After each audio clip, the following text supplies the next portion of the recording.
Butch joins us ice side now, and I want to hop into the depth scoring, Butch, because what I loved, what I heard from Bruce Cassidy today, he went back to last year and he said when you're not getting the scoring from the second and third line guys, you play your first line guys too much, and they get fatigued. He pointed out that's what happened against Tampa Bay. So it's a different formula this year, and it's clearly working for the Bruins.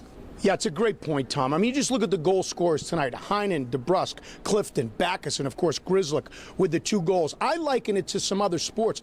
When you're getting run production out of the bottom third of the Red Sox lineup, or you're getting a special teams touchdown in Foxborough, it's unexpected. Well, in hockey, it's not unexpected, but the Bruins are playing their best hockey at the right time of the year. They've won 5 in a row. They're the hottest team around right now, and they've taken command of this series, and it's all because the guys up and down the lineup are contributing. And it's not just Bergeron. It's not just Marchand. It's not just Pasternak. So I think there's an inspirational lift to this team and a belief when they're down that they can come back. Consider this. They're going on the road for 2 games. This series may not come back. You know, I'm not being a yahoo when I say that. They're 4-2 on the road in these playoffs, Tom. So it's really working right now. It is, and we should point out Carolina undefeated at home. So you go from the highs of winning in the Stanley Cup playoffs to the lows and shock of losing in the Stanley Cup playoffs, and that could happen quickly on Tuesday.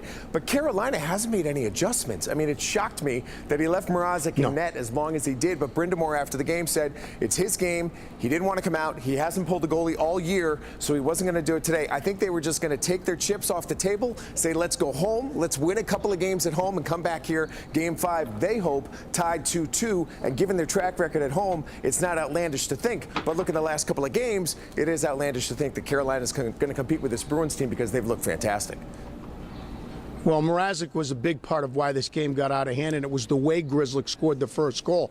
That was a softie, Tom. We all saw it, and it opened the floodgates after that. How about the fact that Carolina came out clearly intent on banging the Bruins around? So they did it. Grzelcyk took the brunt of it, 2 huge hits with him. So for him to get the goal, again, you could see it on the Bruins bench. That inspired them. What do you think happens from here? You put on your strategic hat. If you're Rod Brind'Amour, you're the head coach of the Hurricanes. Yes, you're going home, but you got to do something to slow it down. The physical game hasn't worked. They're clearly not getting in the heads of the Bruins. The Bruins are like a steam train going down the track right now, bowling over everybody. What can you do to try to slow down the Bruins right now? Well, you got to keep banging them around, I think, because you got to stop them, even though they didn't do it tonight. I mean, you have to pull out all the stops to win Game 3. Let's say they do win on Tuesday night. It's a 2-1 series. Well, Tom, the Bruins have responded well after every loss in this postseason. So they've got to win 2 games to make this a series. I think 1 game is kind of insignificant there. If the Bruins come out with 1 win and come back home, it's not going to go past a Game 5 the way this series is going. You know, almost irresponsible of us not to mention Torrey Krug. He had 3 assists today.